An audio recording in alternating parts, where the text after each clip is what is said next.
কালি জখলাবন্ধাত new SP মেডিকেলৰ আমাৰ বন্ধু ফাৰ্মাচিষ্ট শফিউৰ ৰহমান খানক এজন দুৰ্বৃত্তই যেনেদৰে আক্ৰমণ কৰি তেখেতক মানে যি অৱস্থা কৰিছে, এই অৱস্থা বা এই যি ঘটনা, এই ঘটনা আমি আজি আৰপাই তীব্ৰ ভাষাৰে গৰিহণা দিছোঁ। শফিউৰ ৰহমান খান আৰপাৰ মুখ্য উপদেষ্টা হোৱাৰ উপৰিও এজন অসমৰ খুব ভাল সংগঠন কৰা ফাৰ্মাচিষ্ট হয় আৰু তেখেতক আজি কিছুদিনৰ পৰা এটা নিৰ্দিষ্ট চক্ৰই আমি টাৰ্গেট কৰি লোৱা দেখা পাই আহিছোঁ। আমি এনেকুৱা এটা চক্ৰই এই কাম কৰি আহিছে যিটো চক্ৰৰ ওপৰত আমি যোৱা 2023 চনৰ ছেপ্টেম্বৰ মাহৰ 8 তাৰিখে দিছপুৰ পুলিচ ষ্টেচনত এটা কেছ ৰুজু কৰিছিলোঁ। এতিয়া এই চক্ৰটোৰ বাহিৰত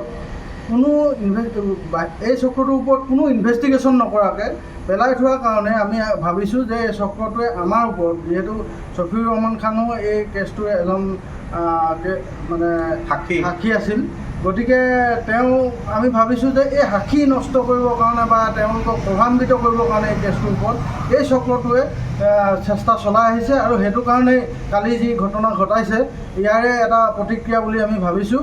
গতিকে আমি দিছপুৰ পুলিচ ষ্টেচন তথা অসম আৰক্ষীক এই কথাটো সুধিব বিচাৰিছোঁ যে 2023 চনৰ ছেপ্টেম্বৰ মাহতে এটা দিয়া কেছটো আজিলৈকে কিয় একো ইনভেষ্টিগেশ্যন নকৰাকৈ পেলাই থোৱা হ'ল আৰু এই অপৰাধী মানসিকতাৰ ব্যক্তিকেইজনে কেনেকৈ বাহিৰত ঘূৰি ফুৰিবলৈ পাৰিলে আৰু ঘূৰি ফুৰি আজি সাক্ষী বা তথা এই কেছ দিয়া মানুহকেইজনৰ ওপৰত যি মানে তেওঁলোকে আক্ৰমণ কৰাৰ চেষ্টা কৰিছে, আমাৰ প্ৰাণৰ প্ৰতি যি ভাবুকি দিয়াৰ চেষ্টা কৰিছে, এই চেষ্টা তেওঁলোকে যে দিব পাৰিছে, এয়া আমি অসম আৰক্ষীৰ কাৰণে কেৱল হ'ব পাৰিছে বুলি ভাবিছোঁ। গতিকে আমি অসম আৰক্ষীক তথা অসমৰ মুখ্যমন্ত্ৰী শ্ৰী হিমন্ত বিশ্ব শৰ্মা ডাঙৰীয়াক আমি অনুৰোধ জনাইছোঁ যাতে তেওঁ ততালিকে ইয়াৰ ওপৰত বিহিত ব্যৱস্থা গ্ৰহণ কৰিব লাগে আৰু এই দোষীকেইজনক কৰায়ত্ব কৰি এক দৃষ্টান্তমূলক শাস্তি প্ৰদান কৰিব লাগে, যাতে ভৱিষ্যতে আৰু কোনো এনে অপৰাধী মনৰ ব্যক্তিয়ে কোনো জেগাত গৈ এনে আইন শৃংখলাজনিত পৰিস্থিতিৰ সৃষ্টি কৰিব নোৱাৰে।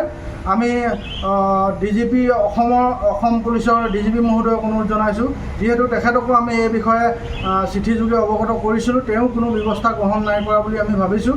গতিকে তেওঁ ব্যৱস্থা গ্ৰহণ কৰিব লাগে। আমি DCP অসম পুলিচৰ দিছপুৰ পুলিচ ষ্টেচনত তেখেতকো লগ কৰিছিলোঁ, তেখেতেও এই বিষয়ত ব্যৱস্থা গ্ৰহণ কৰিব লাগে অতি সোনকালে, কাৰণ এই যি FIR এখনত নাম আছিল, বাকীকেইজনকো যে তেওঁ গৈ কাহানিবা আক্ৰমণ নকৰিব তাৰ কি মানে আছে।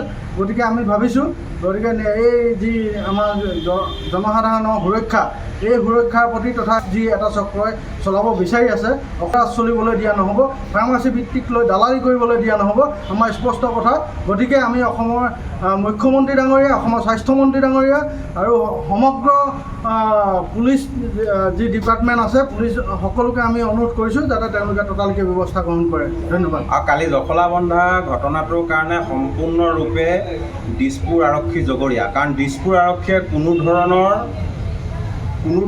ষ্টেপেই নল'লে। আমি আজি অতদিনৰ আগত 8/9/2023 যিটো কেছ দিলোঁ, আজিও সেইটো তেনেকুৱা অৱস্থাতে আছে, তাৰ কোনো অগ্ৰগতি নহ'লে। গতিকে কালি ঘটনাটোৰ কাৰণে সম্পূৰ্ণৰূপে দিছপুৰ আৰক্ষী জগৰীয়া।